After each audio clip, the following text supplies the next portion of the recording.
नमस्कार साथियों, स्वागत है आपका ऑनलाइन स्टडी ग्रुप में। घटना चक्र दृष्टि के माध्यम से करंट अफेयर्स के रिवीजन की सीरीज के अंतर्गत आज ये तीसरी क्लास है। आज की क्लास में अंतर्राष्ट्रीय परिदृश्य को कवर करेंगे और इसमें जो सबसे पहला होगा वो है अंतर्राष्ट्रीय संबंध। तो चलिए प्रारंभ करते हैं। अंतर्राष्ट्रीय संबंध में सबसे पहले बात करेंगे भारत और जापान की। तो याद रखिएगा, जापान के प्रधानमंत्री फूमियो किशिदा 20 से 21 मार्च 2023 को भारत की आधिकारिक यात्रा पर थे। यदि हम भारत और जापान के बीच बात करें तो याद रखिएगा, मार्च 2022 में 14वां भारत जापान वार्षिक शिखर सम्मेलन का आयोजन किया गया था। यदि हम बात करें भारत और जापान के बीच राजनयिक संबंधों की, तो याद रखिएगा इसकी स्थापना की 70वीं वर्षगांठ वर्ष 2022 में मनाई गई थी। और अगर हम वर्ष 2023 के संदर्भ में देखें तो आप सभी को पता है कि भारत G20 की अध्यक्षता कर रहा है, तो वहीं 2023 में जापान G7 की अध्यक्षता कर रहा है। इस फैक्ट को आप यहां पर ध्यान में रखेंगे। याद रखिएगा, 18वां जो G20 शिखर सम्मेलन है ये 9 से 10 सितंबर 2023 के बीच नई दिल्ली में होगा। तो वहीं जो G7 शिखर सम्मेलन है 2023 का, वो 19 से 21 मई 2023 के बीच मध्य हिरोशिमा जापान में संपन्न होगा। क्लियर? अगर हम बात करें 2023 की, तो 2023 को भारत और जापान पर्यटन वर्ष के तौर पर मनाने की घोषणा कर चुके हैं। इतनी बात आप भारत और जापान के संदर्भ में याद रखेंगे। अगला जो है वो है भारत और ऑस्ट्रेलिया के बीच।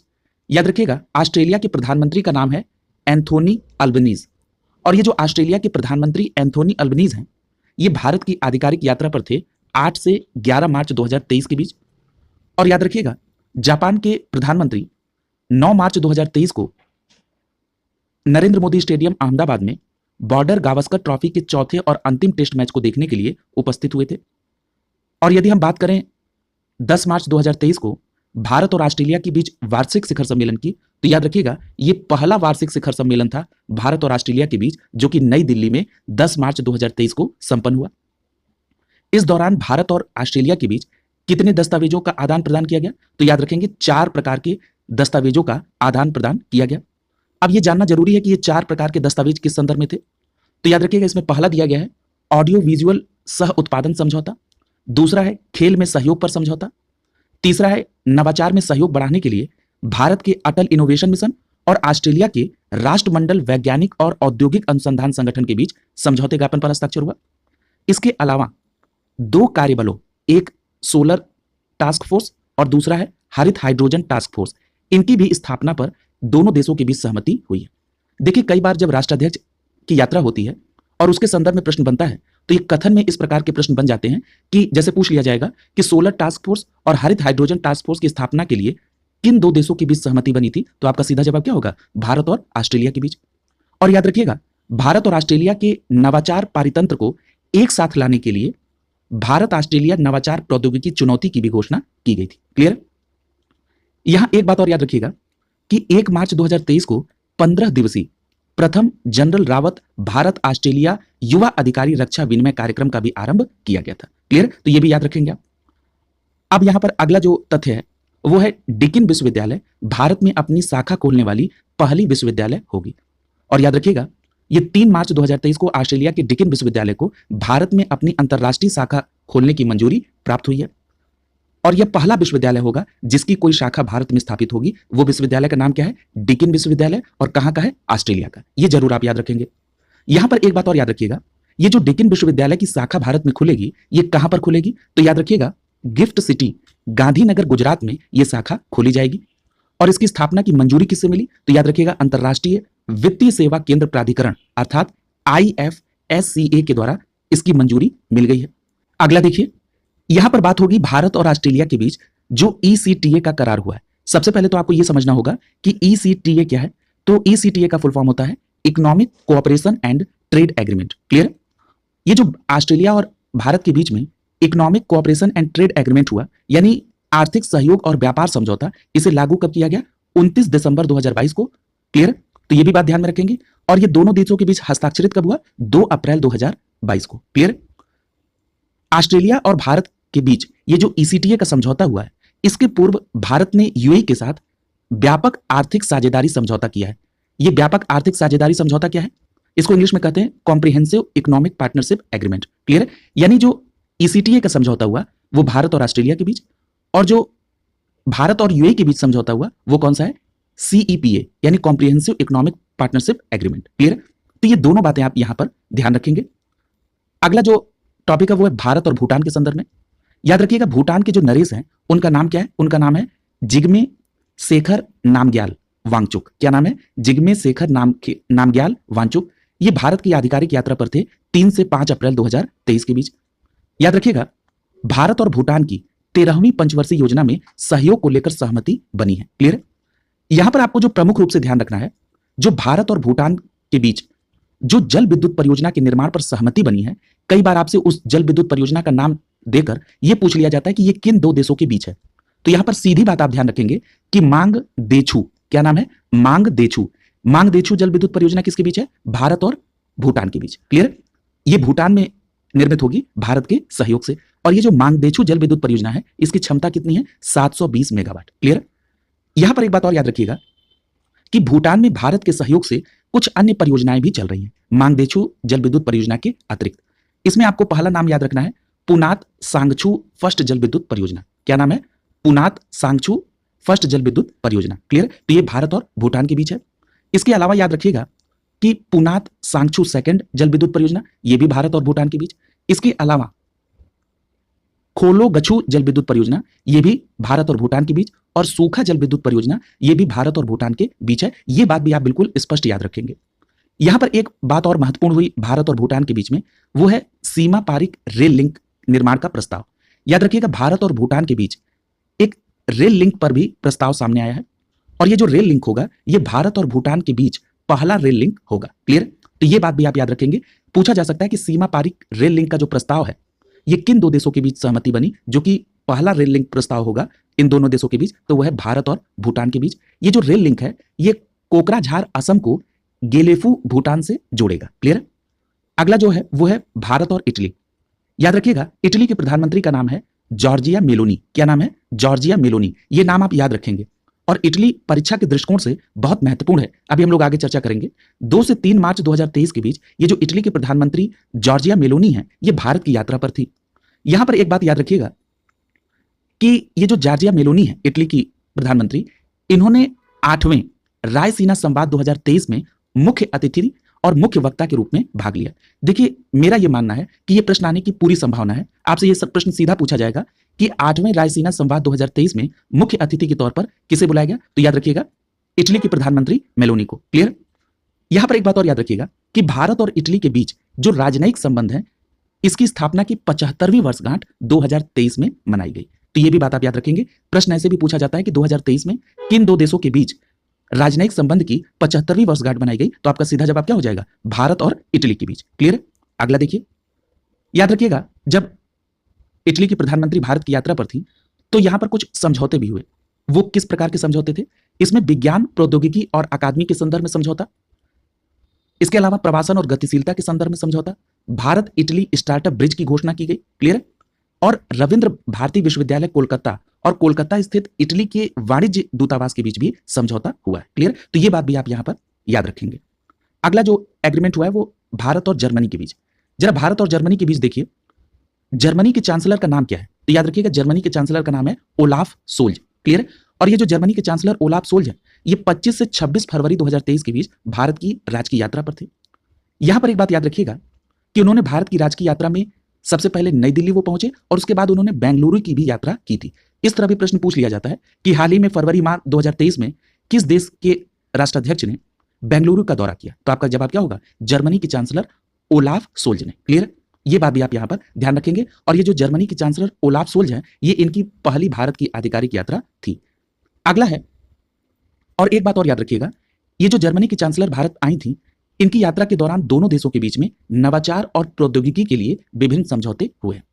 आगे है भारत और मिस्र। मिस्र भी बहुत महत्वपूर्ण है। याद रखिएगा मिस्र के राष्ट्रपति का नाम है अब्दुल फतेह अल सीसी। याद रखिएगा ये जो अब्दुल फतेह अल सीसी जी है ये भारत में दूसरी इनकी राजकीय यात्रा थी और ये 24 से 27 जनवरी 2023 के बीच भारत की यात्रा पर थे। यहां पर एक बात और याद रखिएगा कि जो अब्दुल फतेह अल सीसी थे ये 26 जनवरी 2023 को 74वें गणतंत्र दिवस के अवसर पर मुख्य अतिथि के तौर पर शामिल हुए। और यह पहला ऐसा अवसर था जब गणतंत्र दिवस के अवसर पर मिस्र के राष्ट्रपति को मुख्य अतिथि के तौर पर आमंत्रित किया गया था। क्लियर?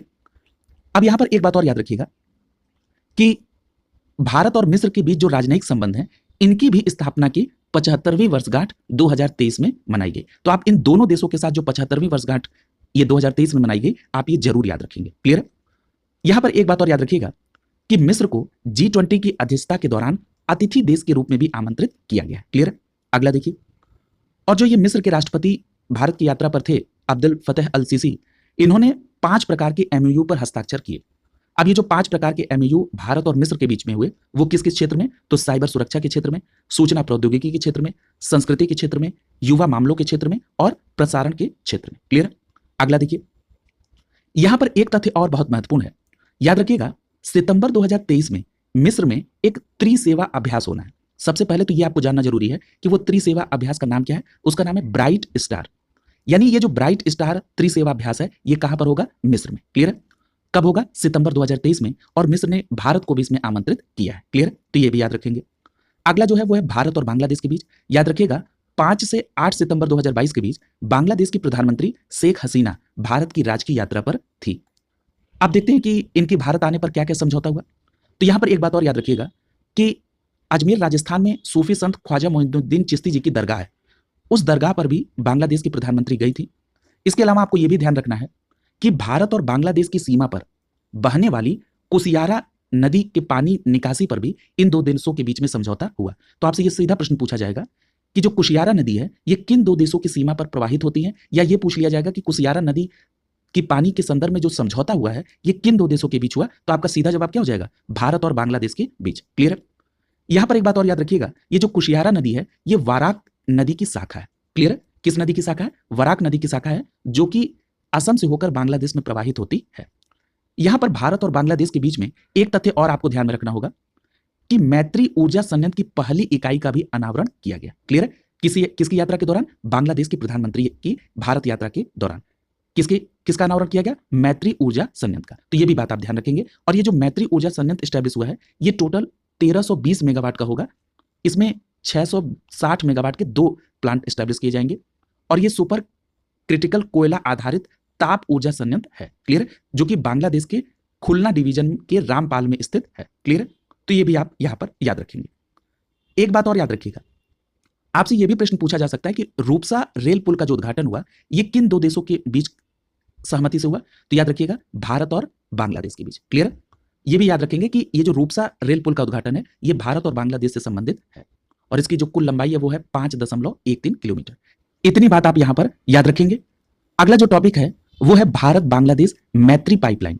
याद रखिएगा, 18 मार्च 2023 को प्रधानमंत्री नरेंद्र मोदी और बांग्लादेश के प्रधानमंत्री शेख हसीना ने संयुक्त रूप से भारत बांग्लादेश मैत्री पाइपलाइन का उद्घाटन किया है। यानी ये जो मैत्री पाइपलाइन किस दो देशों के बीच में है? भारत और बांग्लादेश के बीच में।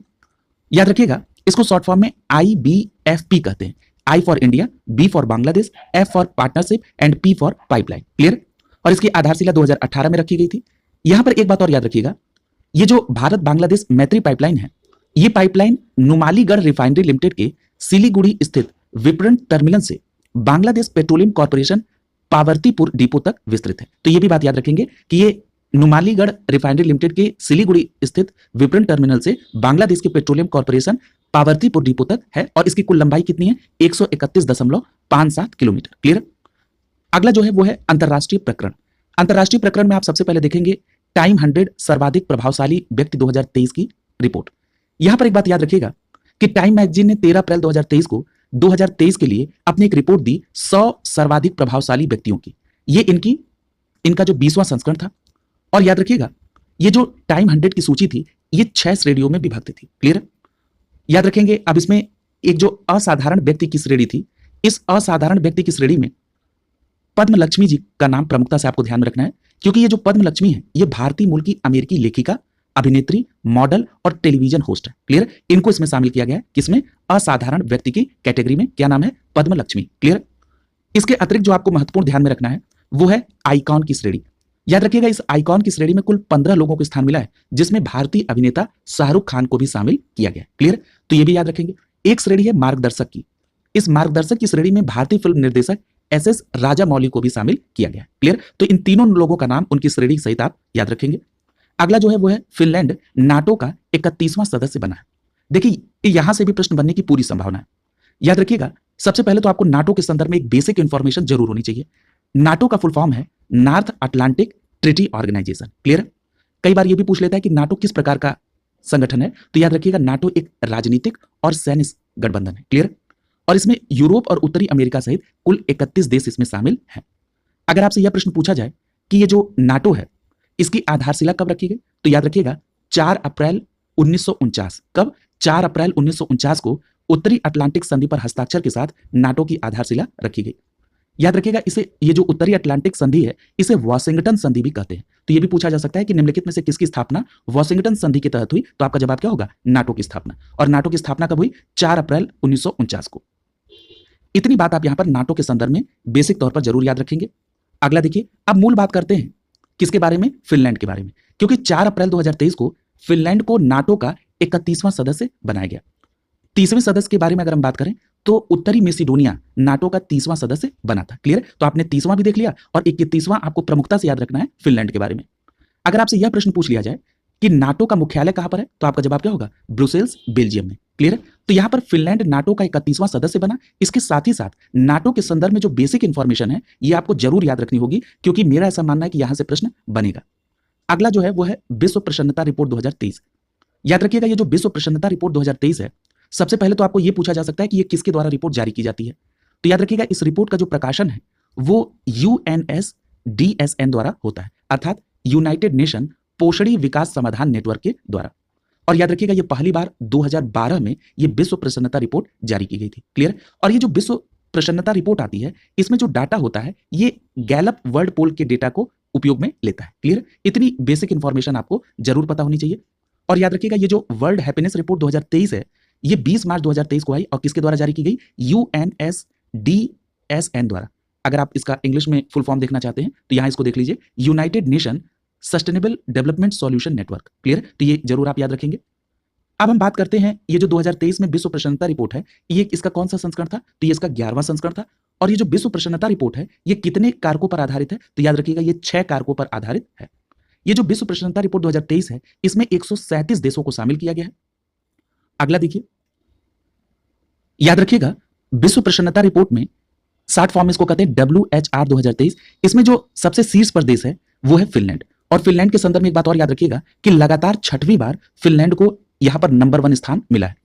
मेरे अनुसार आपको टॉप 3 देशों के नाम जरूर याद रखने होंगे। और जब आप ये कहते हैं कि विश्व प्रसन्नता रिपोर्ट में पहला रैंक है, इसका मतलब ये कि ये वो देश हैं जो सबसे अधिक प्रसन्न देश माने जाते हैं। तो इसमें नंबर 1 पर कौन है? फिनलैंड है, दूसरे नंबर पे डेनमार्क है और तीसरे नंबर पे कौन है? आइसलैंड है। क्लियर? तो ये बातें आप यहां पर ध्यान में रखेंगे। अगर हम सबसे कम प्रसन्न देश की बात करें तो 137वें स्थान पर अफगानिस्तान है। क्लियर? अब आपको वर्ल्ड हैप्पीनेस इंडेक्स में भारत के स्थान को भी जरूर याद रखना होगा कि जो भारत का स्थान है वो है 126वां। क्लियर? और 2022 में जो भारत का स्थान था वो कौन सा था? 136वां। क्लियर? तो ये बात भी आप जरूर याद रखेंगे। अगला देखिए, अगला जो टॉपिक है वो है लद्दाख और मयूरभंज टाइम पत्रिका के 50 महान स्थानों में सूची में वो शामिल हुए हैं। 2023 की ये टाइम पत्रिका की सूची है जिसमें 50 महान स्थानों में लद्दाख और मयूरभंज भी शामिल हुआ है। यहां पर एक बात याद रखिएगा, ये टाइम पत्रिका ने जो सूची जारी की ये 16 मार्च 2023 को आई थी। और ये जो 50 स्थल ऐसे हैं जो 2023 में घूमने के लिए विश्व में श्रेष्ठ स्थल है। क्लियर? याद रखिएगा, ये जो मयूरभंज है ये मयूरभंज जिला उड़ीसा राज्य में पड़ता है। क्लियर? और यहां पर क्या प्रसिद्ध है? यहां पर एक राष्ट्रीय पार्क है जिसका नाम है सिमलीपाल राष्ट्रीय पार्क। तो आपसे यहां पर स्टैटिक प्रश्न भी पूछा जा सकता है कि सिमलीपाल राष्ट्रीय उद्यान कहां पर है, तो मयूरभंज उड़ीसा में। दूसरा प्रश्न ये पूछा जा सकता है कि जो काले बाघ हैं ये किस राष्ट्रीय उद्यान में पाए जाते हैं, तो आपका जवाब क्या होगा? सिमलीपाल राष्ट्रीय उद्यान, मयूरभंज उड़ीसा। क्लियर? याद रखिएगा, सिमलीपाल राष्ट्रीय उद्यान में काले बाघ के अलावा एशियाई हाथी और बंगाल टाइगर भी पाए जाते हैं। ये जो मयूरभंज है यहां पर एक नृत्य भी बहुत फेमस है। वो कौन सा नृत्य है? छाऊ नृत्य। तो ये भी याद रखेंगे। अगर आपसे छाऊ नृत्य के बारे में पूछेंगे तो आप सीधे सीधे मयूरभंज का नाम याद रखेंगे। ये जो मयूरभंज का छाऊ नृत्य है इसको यूनेस्को की अमूर्त सांस्कृतिक विरासत की सूची में भी शामिल किया गया। क्लियर? तो इतनी बात आप मयूरभंज उड़ीसा के संदर्भ में याद रखेंगे। अब हम बात कर लेते हैं लद्दाख की। लद्दाख के संदर्भ में ये बात तो आप बिल्कुल जानते हैं कि ये अल्पाइन भू परिदृश्य और तिब्बती बौद्ध संस्कृति के लिए ये फेमस है। क्लियर? अगला देखिए, और लद्दाख के संदर्भ में एक फैक्ट और आपने पढ़ा होगा कि जो भारत का पहला डार्क स्काई अभयारण्य है वो भी लद्दाख में ही स्थापित हुआ है। ये लद्दाख में कहां पर? तो लद्दाख में एक वन्यजीव अभयारण्य है जिसका नाम है चांगथांग। तो ये जो चांगथांग वन्यजीव अभयारण्य है इसी के अधिकांश हिस्से में ये जो हनले गांव है इसे स्थापित किया गया है। क्लियर है? तो याद रखेंगे भारत का जो पहला डार्क स्काई अभ्यारण्य है ये लद्दाख के चांगथांग वन्यजीव अभ्यारण्य के अधिकांश हिस्से में हनले गांव में स्थापित किया गया। ये भी इंपॉर्टेंट तथ्य है, इसे भी आप ध्यान में रखेंगे। अगला जो टॉपिक है वो है वैश्विक आतंकवाद सूचकांक 2023। सबसे पहली बात तो यह है कि जो वैश्विक आतंकवाद सूचकांक है ये किसके द्वारा जारी किया जाता है? तो याद रखिएगा Institute for Economics and Peace, इसको शॉर्ट फॉर्म में कहते हैं आईईपी, इसके द्वारा वैश्विक आतंकवाद सूचकांक जारी किया जाता है। और ये जो 2023 का सूचकांक है ये इसका 10वां संस्करण है। क्लियर है? और इस वैश्विक आतंकवाद सूचकांक में कुल 163 देशों को शामिल किया गया है। यदि हम बात करें कि ऐसे कौन से देश हैं जिनको आतंकवाद से अप्रभावित देशों की श्रेणी में रखा गया है, तो याद रखिएगा भूटान, चीन, कुवैत, ओमान, सिंगापुर, इनको मिलाकर कुल 71 ऐसे देश हैं जिनका स्कोर 0 है। इसका मतलब यह है कि ये आतंकवाद से अप्रभावित देश हैं। तो ये जो प्रमुख देश हैं इनके नाम आप जरूर याद रखेंगे। अब यहां पर हम चार्ट के माध्यम से ये देखते हैं कि आतंकवाद से प्रभावित शीर्ष देश कौन है, तो इसमें आप टॉप 3 जरूर याद रखेंगे। सबसे ज्यादा आतंकवाद से प्रभावित है अफगानिस्तान, दूसरे नंबर पर है बुर्किना फासो और तीसरे नंबर पर है सोमालिया। अफगानिस्तान, बुर्किना फासो और सोमालिया।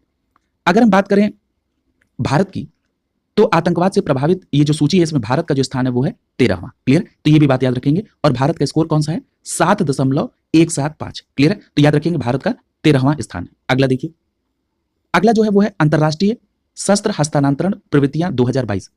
याद रखिएगा Stockholm International Peace Research Institute, जिसको शॉर्ट फॉर्म में आप सिप्री के नाम से जानते हैं, इसने एक रिपोर्ट प्रकाशित की 2022 में। यानी ये जो रिपोर्ट थी उसका नाम क्या था? अंतरराष्ट्रीय शस्त्र हस्तांतरण प्रवृत्तियां 2022। और इस रिपोर्ट को जारी किया गया था 13 मार्च 2023 को। क्लियर? याद रखिएगा ये जो रिपोर्ट तैयार की गई थी ये 2018 से 2022 के बीच शस्त्रों के शस्त्रों का जो अंतरराष्ट्रीय हस्तांतरण था उसके संदर्भ में बनाई गई थी। अब यहां पर आपको जो प्रमुख रूप से बात ध्यान रखनी है कि अगर हम 2018 से 2022 के बीच में जो अंतरराष्ट्रीय स्तर पर शस्त्रों का जो हस्तांतरण हुआ उसका अगर हम कंपेयर करें 2013 से 17 से बीच में, तो ये 5.1% की कमी दर्ज होती है। यानी जो 2013-17 में शस्त्रों का हस्तांतरण हुआ था उसकी अपेक्षा 2018 से 2022 के बीच में जो शस्त्रों का हस्तांतरण हुआ वो 5.1% कमी उसमें दर्ज की गई। क्लियर है? अब हम देखते हैं कि 2018 से 2022 के बीच विश्व के 5 सबसे बड़े हथियार निर्यातक देश कौन है। ये भी टॉपिक बहुत इंपॉर्टेंट है। तो याद रखिएगा अगर हम सबसे बड़े हथियार निर्यातक की बात कर रहे हैं तो इसमें आता है अमेरिका पहले स्थान पर, दूसरे स्थान पर रूस है, तीसरे स्थान पर फ्रांस है, चौथे स्थान पर जर्मनी है और चौथे स्थान पर चीन है और 5वें स्थान पर जर्मनी। एक बार मैं फिर रिपीट कर दे रहा हूं, ये जो 5 सबसे बड़े हथियार निर्यातक देश हैं 2018 से 2022 के बीच, इसमें नंबर 1 पर यूएसए है, दूसरे नंबर पर रूस है, तीसरे नंबर पर फ्रांस है, चौथे पे चीन है और 5वें पर जर्मनी। याद रखिएगा ये जो 5 देश हैं इनका जो कुल निर्यात है उसमें इनका योगदान 76% का है। क्लियर है? अब हम बात करते हैं 2018 से 2022 के बीच जो विश्व के 5 सबसे बड़े शस्त्र आयातक देश हैं। तो याद रखिएगा शस्त्र आयातक में जो नंबर 1 पर स्थान है वो है भारत का। क्लियर है? दूसरे नंबर पर सऊदी अरब है, तीसरे पे कतर है, चौथे पे ऑस्ट्रेलिया है और 5वें पर चीन है। तो ये तथ्य भी महत्वपूर्ण है जो आपको ध्यान रखना होगा। और ये जो 5 देश जो शस्त्रों का आयात करते हैं ये टोटल शस्त्रों के आयात में 36% का योगदान रखते हैं।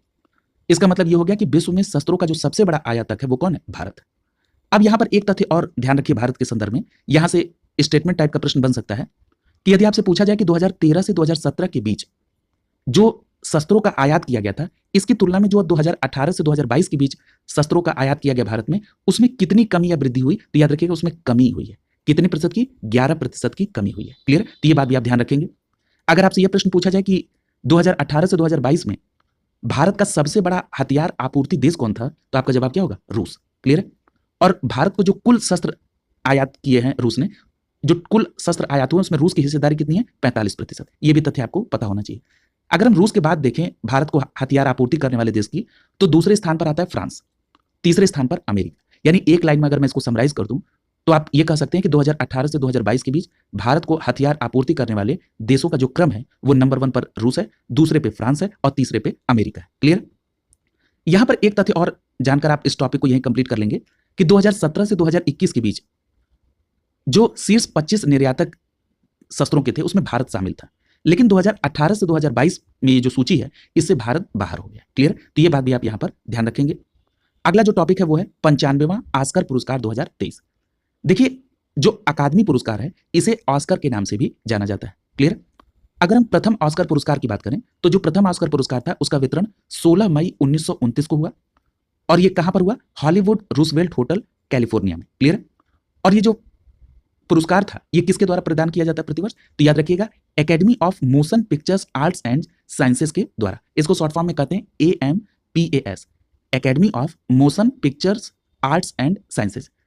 याद रखिएगा, जेनेट यांग। क्लियर है? क्या नाम है? जेनेट यांग। ये एक अमेरिकी फिल्म निर्माता है, वर्तमान समय में academy of motion picture arts and sciences के अध्यक्ष हैं। क्या नाम है इनका? जेनेट यांग। और ये जो academy of motion picture art and sciences है, इसका मुख्यालय कहां पर है? तो याद रखिएगा, वेवरली हिल्स कैलिफोर्निया में इसका मुख्यालय है। ये इसके बारे में कुछ बेसिक इंफॉर्मेशन थी जो आपको ध्यान में रखना होगा। अब हम बात करते हैं ये जो ऑस्कर पुरस्कार दिए गए इसकी। तो यहां पर एक बात और याद रखिएगा, ये जो ऑस्कर पुरस्कार दिए गए 2023 में, ये क्रम के आधार पर 95वें ऑस्कर अवार्ड थे और इसका जो वितरण, इसकी जो घोषणा है वो 12 अगस्त 2023 को की गई थी।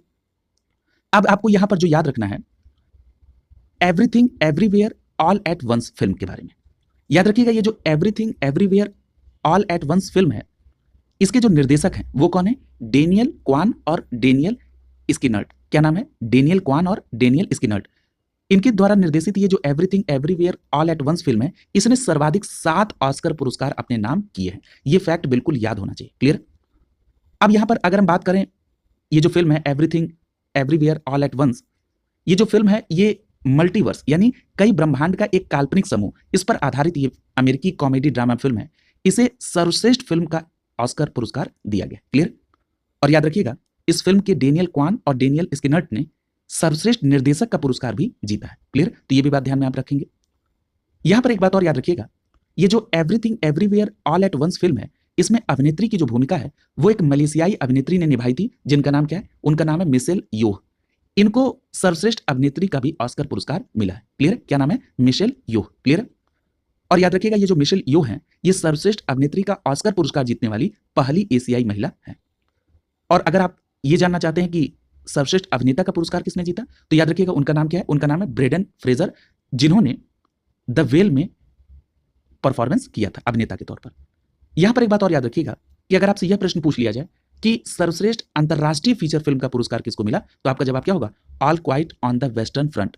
ये जर्मनी की है, all quite on the western front, इसे सर्वश्रेष्ठ अंतरराष्ट्रीय फिल्म का पुरस्कार मिला। इतनी बात आप यहां पर मिनिमम याद रखेंगे। यहां पर आप याद रखेंगे एक फिल्म का नाम है द एलिफेंट व्हिस्पर्स। याद रखिएगा, ये जो द एलिफेंट व्हिस्पर्स फिल्म है, इसे सर्वश्रेष्ठ डॉक्यूमेंट्री शॉर्ट फिल्म का ऑस्कर अवार्ड दिया गया। ये बिल्कुल आप क्लियर कट याद रखेंगे।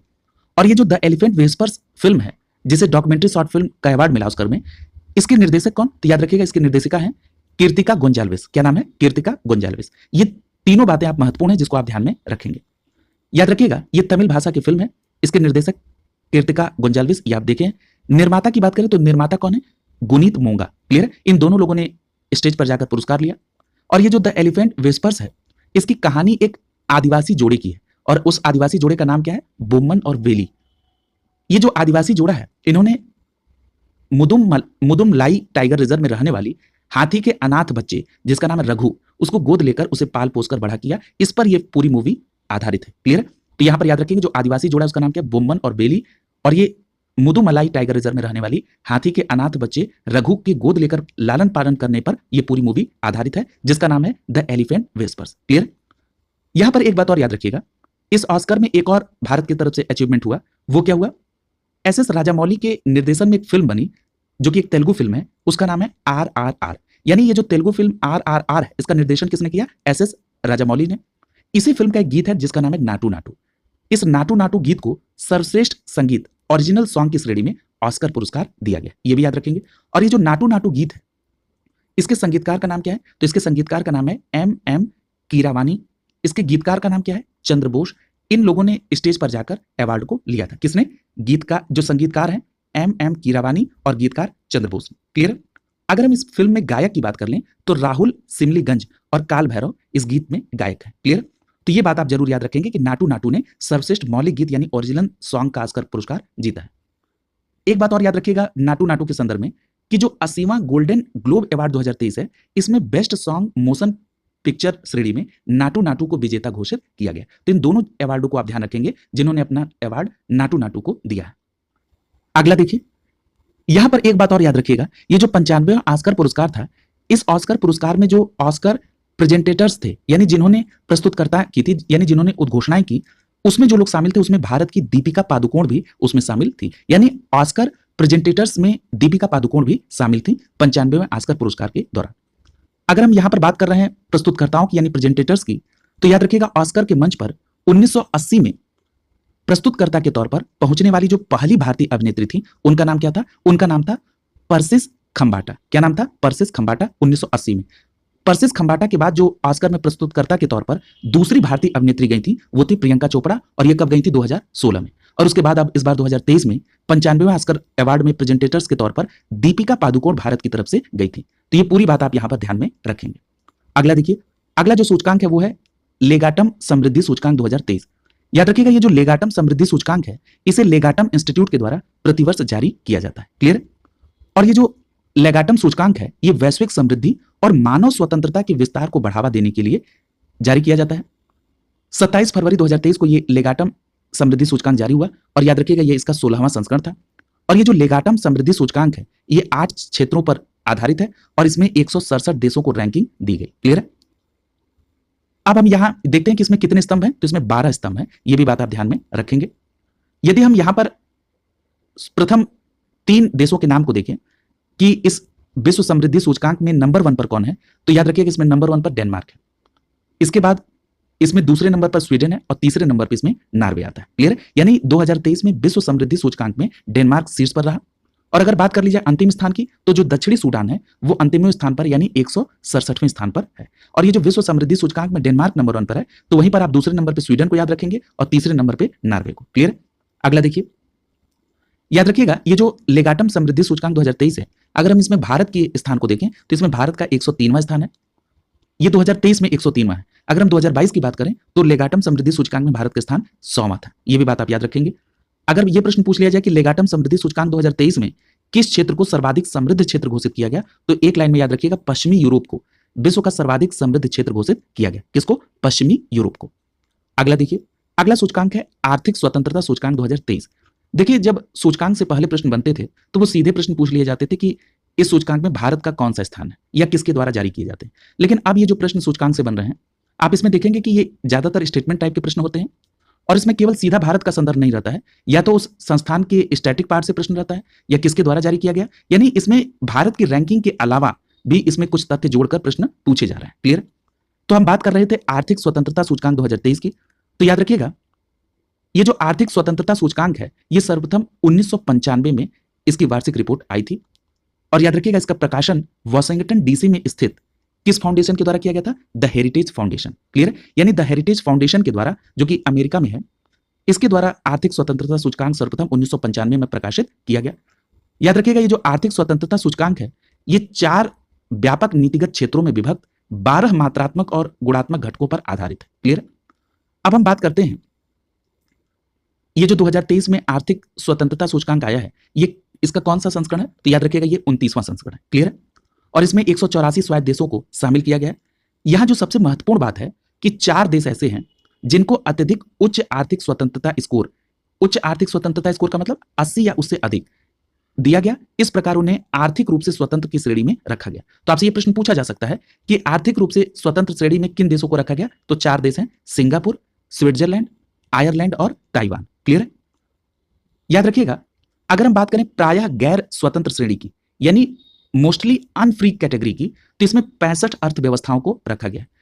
यहां पर देखिए ये जो गैर स्वतंत्र यानी मोस्टली अनफ्री कैटेगरी है, इसी कैटेगरी में भारत की भी अर्थव्यवस्था आती है। यानी इसमें भारत, ब्राजील और रूस जैसी प्रमुख अर्थव्यवस्थाएं इसी मोस्टली अनफ्री कैटेगरी में है। क्लियर है? इसीलिए इसकी चर्चा हो रही है। तो आपको यह भी पता होना चाहिए कि ये जो मोस्टली अनफ्री कैटेगरी है इसमें किस स्कोर के बीच के लोग होते हैं? तो इसमें 50 से लेकर 59.9 स्कोर पाने वाले लोग शामिल होते हैं। यानी 50 to 59.9 स्कोर जिन्होंने अचीव किया है उन अर्थव्यवस्था वाले कंट्रीज को इस मोस्टली फ्री कैटेगरी में शामिल किया जाता है, जिसमें भारत, ब्राजील और रूस जैसी अर्थव्यवस्थाएं शामिल हैं। क्लियर? तो ये बिल्कुल आप याद रखेंगे।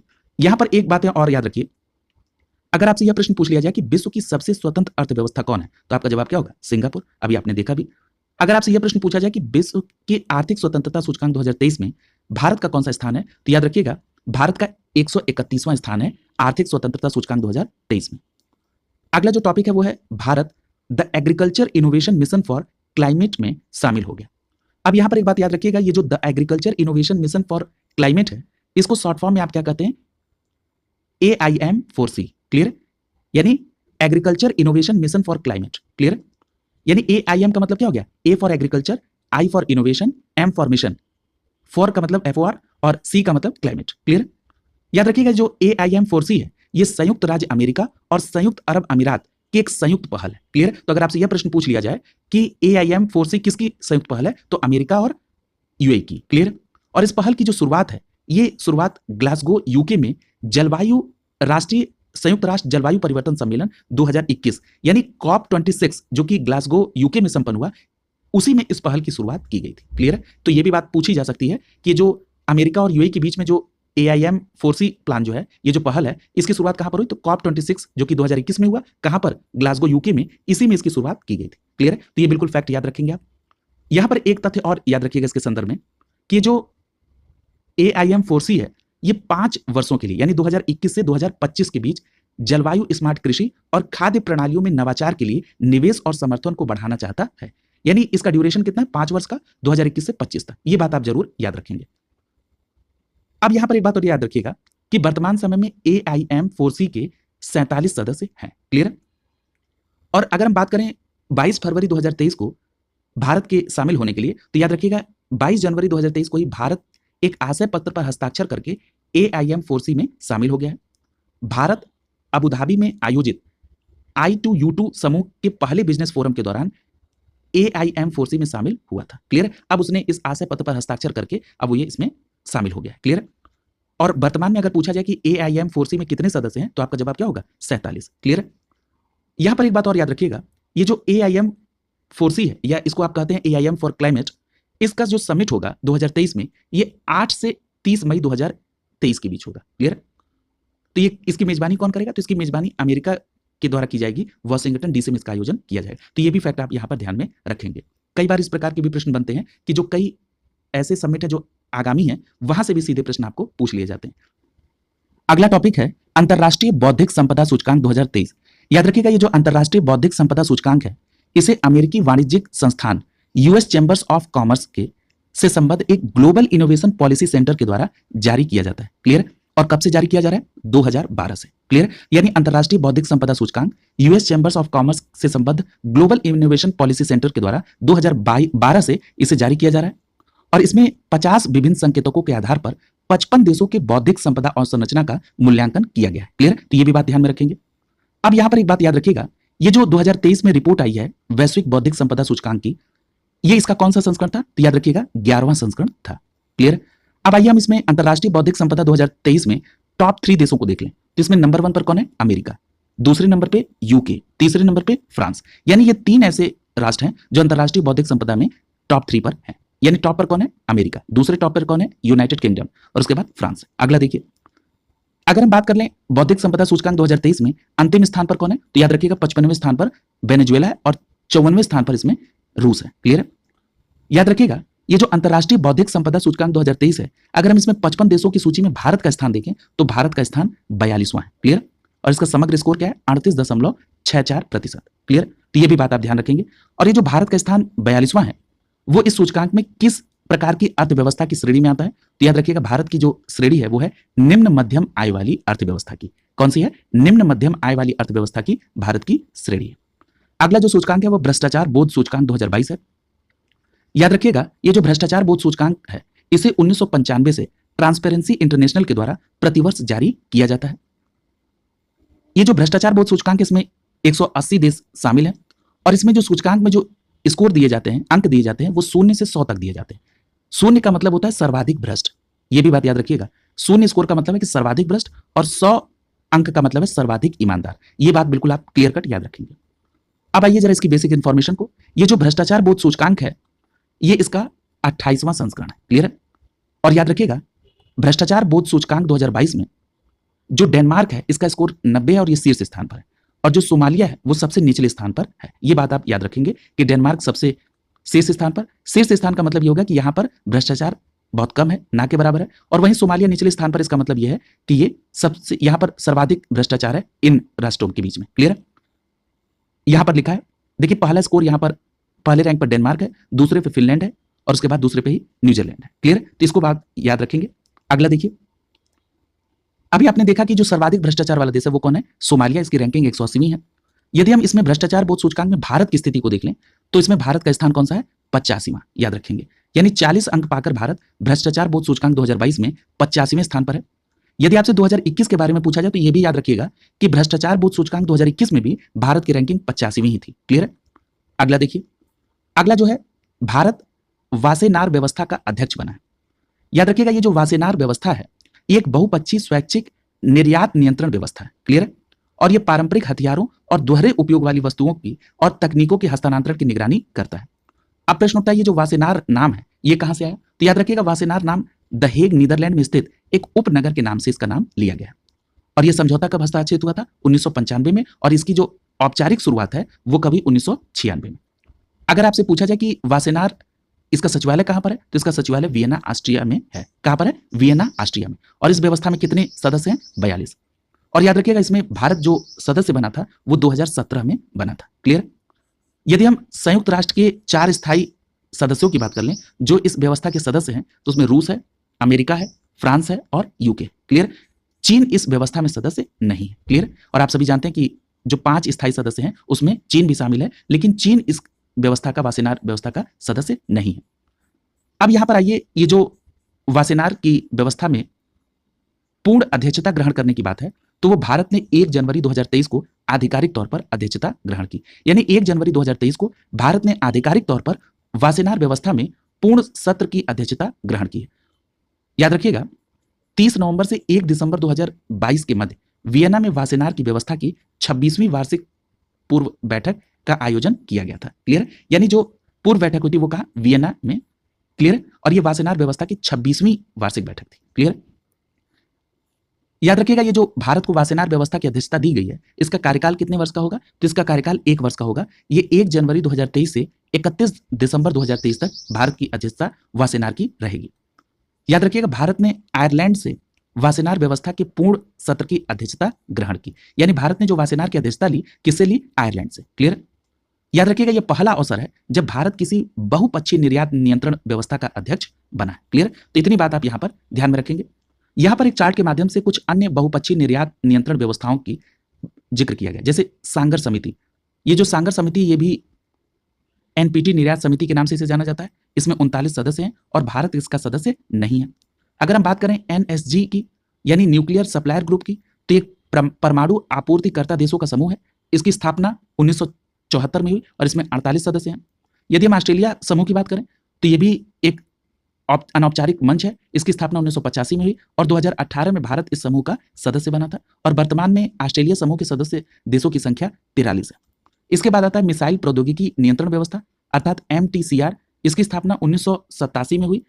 2016 में भारत MTCR का सदस्य बना और वर्तमान में MTCR की जो सदस्यों की कुल संख्या है वो है 35। तो ये कुछ अन्य संस्थानों की इंफॉर्मेशन थी जिसको आप ध्यान में रखेंगे। अगला है मानव स्वतंत्रता सूचकांक 2022। याद रखिएगा, ये जो मानव स्वतंत्रता सूचकांक है यानी ह्यूमन फ्रीडम इंडेक्स है, इसके तहत व्यक्तिगत, नागरिक और आर्थिक स्वतंत्रता के आधार पर विश्व में मानव स्वतंत्रता की स्थिति प्रस्तुत की जाती है। याद रखिएगा, जनवरी 2023 में वॉशिंगटन DC में स्थित कैटो इंस्टीट्यूट, क्या नाम है? कैटो इंस्टीट्यूट, और कनाडा का फ्रेजर इंस्टीट्यूट, इन दोनों के द्वारा संयुक्त रूप से ये जो रिपोर्ट है HFI, जिसको कहते हैं ह्यूमन फ्रीडम इंडेक्स, इसे जारी किया गया। तो याद रखेंगे, ह्यूमन फ्रीडम इंडेक्स को किसके द्वारा जारी किया गया? तो वॉशिंगटन DC की कैटो इंस्टीट्यूट और कनाडा की फ्रेजर इंस्टीट्यूट के द्वारा। क्लियर? याद रखिएगा, इसमें 165 देशों को शामिल किया गया है।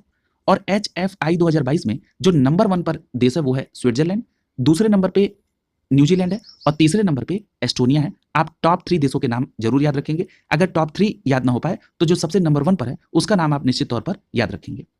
अगला देखिए, अगर हम भारत की बात कर लें तो भारत का जो समग्र स्कोर रैंकिंग है वो है 112 की। क्लियर? तो ये भी बात आप याद रखेंगे। अगला है, ईरान को CSW से बाहर कर दिया गया। CSW का मतलब commission on the status of women से, commission on status of women से, यानी ये महिलाओं की स्थिति पर बना आयोग है, इससे ईरान को बाहर कर दिया गया। क्लियर? यहां पर एक बात याद रखिएगा, ये जो CSW है ये लैंगिक समानता को बढ़ावा देने, महिलाओं के सशक्तिकरण के लिए विशेष समर्पित एक अंतर सरकारी निकाय है। और ये जो CWS है इसकी स्थापना 1946 में की गई और यह संयुक्त राष्ट्र आर्थिक एवं सामाजिक परिषद, जिसको आप शॉर्ट फॉर्म में कहते हैं ECOSOC, इसका एक कार्यात्मक आयोग है। कौन? CSW। संयुक्त राष्ट्र के जो 45 सदस्य हैं किसी एक समय में इस आयोग के सदस्य के रूप में कार्य करते हैं। और यहां पर एक बात और याद रखिएगा, ये जो सदस्यों का चुनाव है ये 4 वर्ष की अवधि के लिए किया जाता है। भारत भी CSW का सदस्य है, जिसका कार्यकाल 2025 तक का है। ये भी बात आप ध्यान में रखेंगे। अगला देखिए, यहां पर एक बात याद रखिएगा कि ईरान को CSW से बाहर कर दिया गया। इस प्रकार का प्रस्ताव जो है वो ECOSOC के द्वारा 14 दिसंबर 2022 को पारित किया गया। याद रखिएगा, जो ईरान का कार्यकाल था वो 2022 से लेकर 2026 तक प्रस्तावित था। किसमें? CSW में, लेकिन अब उसे बाहर कर दिया गया। क्लियर? याद रखिएगा, अगर हम भारत की बात करें, जब इसमें वोटिंग हुई तो भारत सहित 16 देशों ने इसमें मतदान में भाग नहीं लिया था। क्लियर? इतनी बात आप यहां पर ध्यान में रखेंगे। अगली जो रैंकिंग है वो है विश्व प्रतिभा रैंकिंग 2022। याद रखिएगा, ये जो विश्व प्रतिभा रैंकिंग है इसका प्रकाशन इंस्टीट्यूट फॉर मैनेजमेंट डेवलपमेंट के द्वारा यानी IMD के द्वारा किया जाता है। यानी IMD का फुल फॉर्म क्या है? Institute for management development. इसी के द्वारा विश्व प्रतिभा रैंकिंग को जारी किया जाता है और ये जो रैंकिंग जारी किया जा रहा है वो 2013 से प्रतिवर्ष इसे प्रकाशन किया जा रहा है। यहां पर एक बात और याद रखिएगा, इस बार जो विश्व प्रतिभा रैंकिंग 2022 आई है ये इसका 9वां संस्करण था। क्लियर है? और विश्व प्रतिभा रैंकिंग अर्थात WTR 2022 में प्रति व्यक्ति मध्यम एवं उच्च आय वाली 63 अर्थव्यवस्थाओं को इसमें शामिल किया गया। अब हम इन 63 अर्थव्यवस्थाओं में ये देखते हैं कि विश्व प्रतिभा रैंकिंग में किस अर्थव्यवस्था को सबसे पहला स्थान मिला है। तो याद रखिएगा, इसमें पहला स्थान मिला है स्विट्जरलैंड को, दूसरा स्थान मिला है स्वीडन को और तीसरा स्थान मिला है आइसलैंड को। ये टॉप 3 कंट्रीज को आप जरूर याद रखेंगे। यहां एक बात और याद रखिएगा कि स्विट्जरलैंड को पहला स्थान लगातार 6ठे वर्ष प्राप्त हुआ है। क्लियर? अगर हम बात कर लें भारत की, तो भारत को इस सूचकांक में 52वां स्थान मिला है और जो भारत का स्कोर है वो है 42.76। क्लियर? तो इतनी बात आप इस रैंकिंग के संदर्भ में याद रखेंगे। अगला जो है रिपोर्ट वो है time person of the year 2023। याद रखिएगा, 7 दिसंबर 2022 को अमेरिका की प्रतिष्ठित अंतरराष्ट्रीय पत्रिका जिसका नाम है टाइम, इसके द्वारा 2022 के time person of the year की घोषणा की गई। और याद रखिएगा, time person of the year 2023 जो है इसके लिए यूक्रेन के राष्ट्रपति व्लादिमीर जेलेंस्की और यूक्रेन की भावना यानी स्पिरिट ऑफ यूक्रेन को 2022 का time person of the year घोषित किया गया। यानी 2022 का time person of the year किसे घोषित किया गया? यूक्रेन के राष्ट्रपति व्लादिमीर जेलेंस्की और यूक्रेन की भावना को। क्लियर?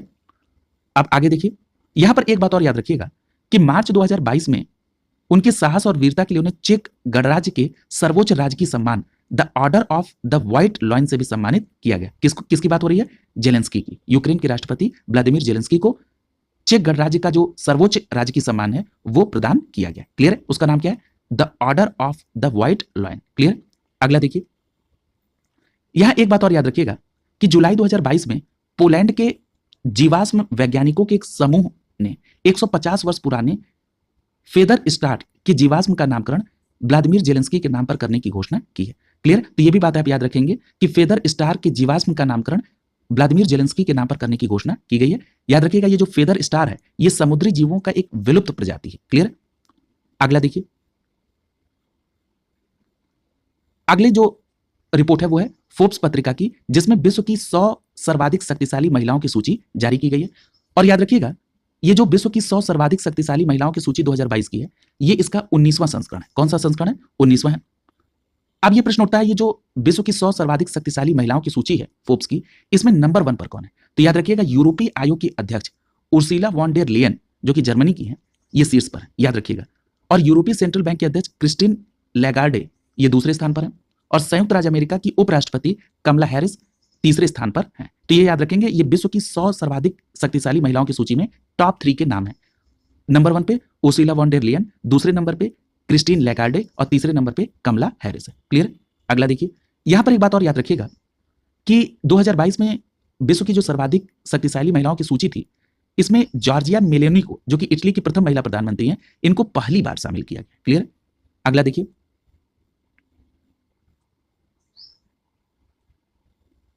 अगर हम बात करें भारत की, तो याद रखिएगा, इस 100 शक्तिशाली महिलाओं की सूची में 6 भारतीय महिलाओं को शामिल किया गया। क्लियर? इन 6 भारतीय महिलाओं में वित्त मंत्री निर्मला सीतारमण जी को 36वां स्थान मिला है और ये लगातार चौथी बार इस सूची में अपनी स्थान को बनाने में कामयाब हुई। क्लियर? यानी 2022 की सूची में जो वित्त मंत्री निर्मला सीतारमण है, इनको 36वां स्थान मिला है। और यहां पर अगर हम निर्मला सीतारमण के अलावा 5 अन्य भारतीय महिलाओं की बात करें, तो इसमें एचसीएल टेक की चेयरपर्सन है रोशनी नाडर मल्होत्रा, इनका नाम है। वहीं सेबी की अध्यक्ष माधुरी पुरी बुच है, इनका 54वां स्थान है और रोशनी नाडर मल्होत्रा का 53वां है। वहीं सेल की जो अध्यक्ष सोमा मंडल है, इनको 67वां स्थान मिला है। बायोकान की जो संस्थापक किरण मजूमदार शाह है, इनको 77वां स्थान मिला है। और नायका की जो संस्थापक और सीईओ है फाल्गुनी नायर, इनको 89वां स्थान मिला है। तो यानी इन नामों को तो आप जरूर याद रखेंगे कि जो निर्मला सीतारमण जी हैं, इनको स्थान मिला है, इनको इस बार 36वां स्थान मिला है। रोशनी नाडर मल्होत्रा को 53वां, माधवपुरी बुच को 54वां, सोमना मंडल को 67वां, किरण मजूमदार को 77वां और फाल्गुनी नायर को 89वां स्थान मिला है। यदि हम बात करें 100 प्रेरक तथा प्रभावशाली महिलाओं की सूची जो कि बीबीसी की है, तो याद रखिएगा ये सूची जो जारी की गई 2022 की 100 प्रतिभाशाली महिलाओं की सूची जो कि बीबीसी की तरफ जारी की गई, इसकी जो थीम थी वो थी प्रगति। क्या थी? प्रगति, प्रोग्रेस। और इसका संस्करण कौन था? 10वां संस्करण था। याद रखिएगा बीबीसी की जो 100 शक्तिशाली महिलाओं की सूची है, इसमें भारत की भी 4 महिलाओं को स्थान मिला है। अब ये 4 महिलाएं कौन कौन सी हैं? इसमें प्रियंका चोपड़ा शामिल है, शिरीषा बांदला शामिल है, स्नेहा जमाली शामिल है, गीतांजलि श्री शामिल है। इन चारों नामों को आप याद रखेंगे, ये बीबीसी की 100 महिलाओं की सूची में शामिल हैं। प्रियंका चोपड़ा, शिरीषा बांदला, स्नेहा जामले और गीतांजलि श्री। अगली जो रिपोर्ट है उसका नाम है world wide cost of living report 2022। याद रखिएगा ये जो world wide cost of living report है, इसे इकोनॉमिक इंटेलिजेंस यूनिट अर्थात EIU के द्वारा जारी किया गया है। यहां पर एक बात और याद रखिएगा, ये जो रिपोर्ट है ये जून और दिसंबर माह में जारी की जाती है। कौन सी रिपोर्ट है? World wide cost of living report. Clear है? और किसके द्वारा? इकोनॉमिस्ट इंटेलिजेंस यूनिट के द्वारा। यहां पर एक बात और याद रखिएगा कि world wide cost of living report 2022 के आधार पर 172 शहरों को रैंकिंग दी गई है। क्लियर?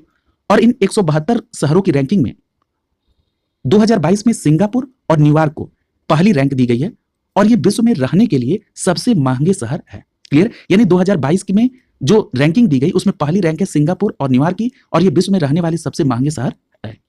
अगर हम बात करें न्यूयॉर्क की, तो न्यूयॉर्क को रैंकिंग में पहले स्थान पर शामिल किया गया। अगर हम बात करें सबसे सस्ते शहर की, तो याद रखिएगा सीरिया का एक शहर है दमिश्क, ये विश्व में रहने के लिए सबसे सस्ता शहर है। क्लियर? और याद रखिएगा इस रिपोर्ट में बेंगलुरु, चेन्नई और अहमदाबाद को भी सबसे सस्ते शीर्ष 10 शहरों में स्थान मिला है। क्लियर? तो ये भी बात आप यहां पर ध्यान में रखेंगे। अगर हम बात करें बेंगलुरु, चेन्नई और अहमदाबाद की टोटल रैंकिंग की, तो याद रखिएगा इसमें बेंगलुरु का 161वां स्थान है, चेन्नई का 164वां है और अहमदाबाद का 165वां स्थान है। इस बात को भी आप यहां पर ध्यान में रखेंगे। अगला है भारत GPAI का अध्यक्ष बना है। यह भी बहुत महत्वपूर्ण है। सबसे पहले तो आपको यह पता होना चाहिए कि GPAI का फुल फॉर्म क्या है। तो GPAI का फुल फॉर्म होता है global partnership on artificial intelligence. Hindi में अगर आप इसको देखेंगे तो कृत्रिम बुद्धिमत्ता पर वैश्विक साझेदारी। याद रखिएगा ये एक अंतर्राष्ट्रीय स्तर पर बहुहितकारी पहल है।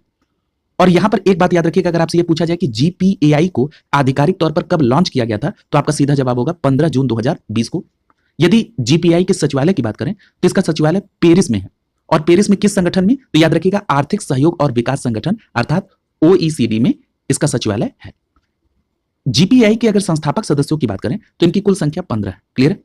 और याद रखिएगा इस 15 संस्थापक सदस्यों में 14 तो देश हैं, एक यूरोपीय संगठन है। क्लियर? यूरोपीय संघ जो है एक संगठन के तौर पर इसमें 15वां सदस्य है। यदि हम GPAI के सदस्यों की कुल संख्या की बात करें तो इनकी कुल संख्या 29 होती है। क्लियर?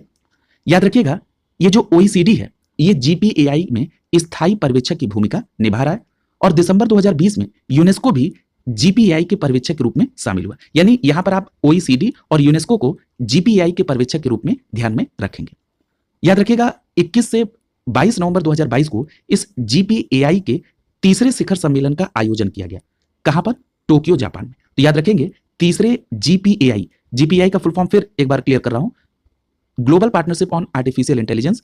इसका जो तीसरा शिखर सम्मेलन है वो 21 से 22 नवंबर 2022 के बीच टोक्यो, जापान में आयोजित किया गया। और इसी सम्मेलन में भारत ने अगले 1 वर्ष के लिए GPAI परिषद की अध्यक्षता ग्रहण की। क्लियर? और भारत ने यह अध्यक्षता किससे ली? तो याद रखिएगा फ्रांस से। याद रखिएगा ये जो GPAI परिषद है ये मंत्री स्तरीय निकाय है। क्लियर? अगला देखिए, अगर हम GPAI के शिखर सम्मेलन की बात करें तो आपको तीसरा तो जरूर याद रखना है कि ये टोक्यो, जापान में हुआ 21 से 22 नवंबर 2022 के बीच।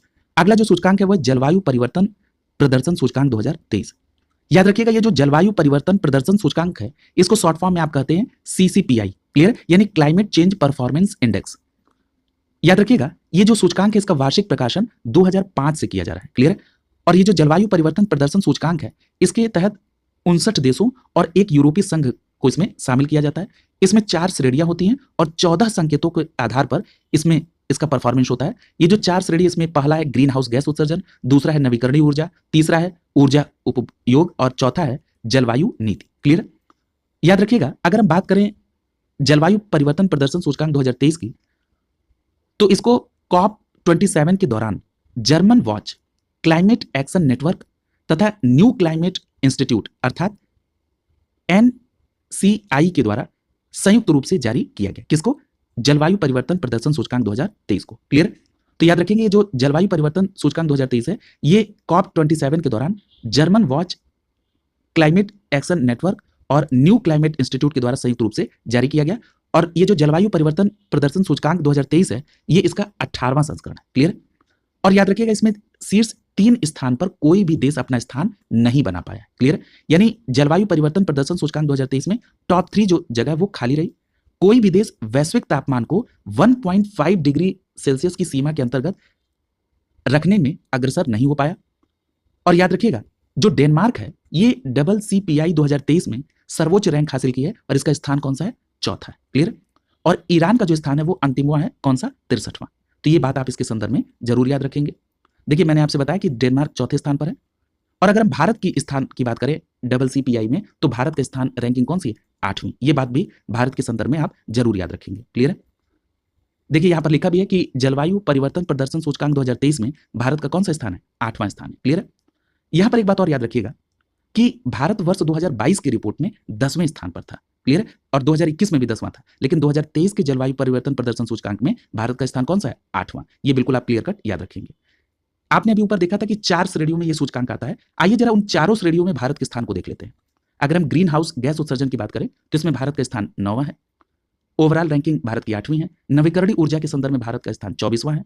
ऊर्जा उपयोग के मामले में भारत की रैंकिंग 9वीं है और जलवायु नीति के मामले में भारत की रैंकिंग 8वीं। क्लियर? तो इतनी बात आप यहां पर याद रखेंगे। अगला जो टॉपिक है वो है वैश्विक प्रतिभा प्रतिस्पर्धा सूचकांक 2022। अगली क्लास में यहीं से कंटिन्यू करेंगे। आज की क्लास में इतना ही। शुभकामनाओं के साथ आप सभी का बहुत बहुत धन्यवाद।